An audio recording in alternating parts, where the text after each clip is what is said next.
don't see that on there. Why? She calls it the lateral commissure, and on this side it is the medial commissure. And you're going to go crazy as you go into health professions because they keep changing the terminology. So you ask, well, why don't I just call it commissure rather than campus? I don't know what word they're going to use on your test in nursing or on boards. You with me? So I apologize that for many things, there's going to be 2-3 words describing the same thing. And it's my job to keep you up to date. But remember, I said, I don't know who's making up this question. Okay, so let's move on a little bit.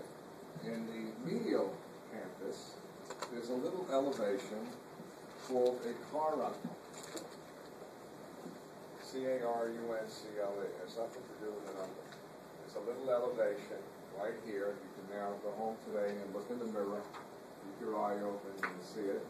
And it has both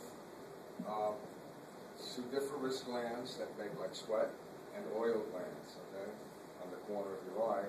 And when your eyes are closed at night, that crud builds up, you know, and in the morning you can kind of feel it. It kind of feels a little waxy and rough. That's the salts that came out of the sudiferous glands. And we tell children who put that there. The Sandman, right? Kids want to know why they got the Sandman. And the real purpose of this we'll get to later.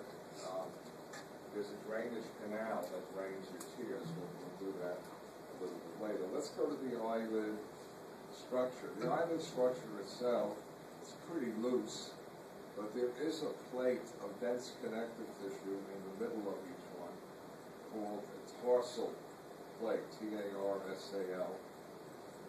Not important, but what I would like to tell you is this. There are, along the edge, glands called meibomian glands. There'll be another one later. All along the edge. And they make an oil. And what is the purpose of that oil? To prevent your eyelids from what? Sticking together. Every once in a while, a meibomian gland gets infected. Okay, you'll see this when you're working ophthalmic. And if it gets infected, it swells. You can't miss it. You'll see this big elevation on the edge of your lip, and that's called a chalazion.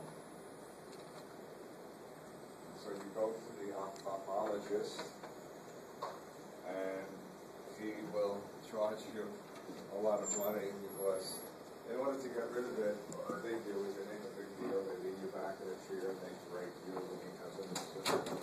And then, why are you late? Look at the clock. Oh, I didn't tell you. Each time you're late, it's a half an absence. More than 3 absences, you fail the course. Okay? That's the rule. Okay. So, anyway, the way he takes it out is the nurse will keep your eye open, right? He comes at you with a needle. It's really horrible. He's coming at you. And you can't look the other way. You have to hold your eye open. And then he lances it, brings it, puts an antibiotic on it, and that's full surgery. So you get a big bill because he performed eye surgery. Now, and you have eyelashes coming out. Okay? Eyelashes are very important because they have a very quick reflex if dust starts to blind you. And you have other little glands at the base of each eyelash. So if you have the lid, and you have an eyelash coming out, in addition to these meibomian glands, you have another gland at the base of the eyelid. I won't test you on the name. It's called the gland of Zeiss, Z-E-I-S. But what I will tell you is if this gland, the gland of Zeiss, gets infected, it doesn't get as big as a chalazion, but it hurts. And you know it as a sty. Okay? How many have had styes in your life? Okay? So that's easily treated, no surgery. You treat a sty with a topical antibiotic and so away. Right? So we can take care of that.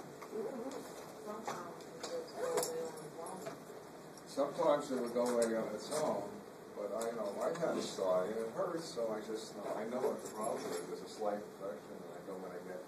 Don't use the antibiotic gels that are in your medicine cabinet. You hear me? It has to be an ophthalmic preparation, because some of these antibiotics, the material they're mixed with, can injure your cornea. Okay, so just don't go to the medicine cabinet and go, oh, I'll put some same stuff I put on my skin. No. Go and get an ophthalmic ointment, okay? Which is simple. Now, we move away from this, and I want to show you a little something about tears. Tears are really interesting.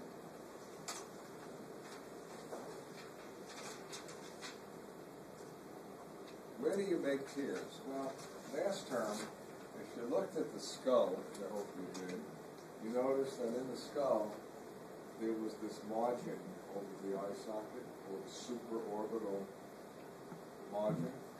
And if you went right where my thumbs are, under it, right where my thumbs are, there is a gland on each side about this big. It's the size of an almond. And that is called your lacrimal gland. And the lacrimal gland has coming out of it a number of little ducts, little tubes, that drip tears onto the surface of the anterior portion of your eye, the cornea, the area around it. And you need windshield wipers to spread those tears.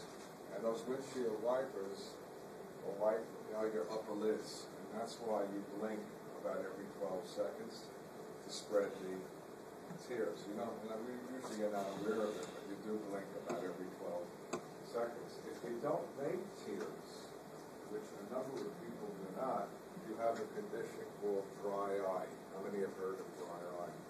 And thank God they have today an artificial tear. Do you have it? No. Okay.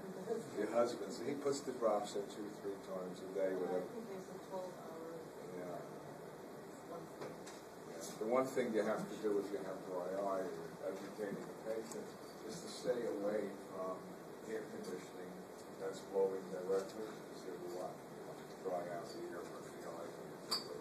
Okay, so where does the tear go? Let's see if I have it better.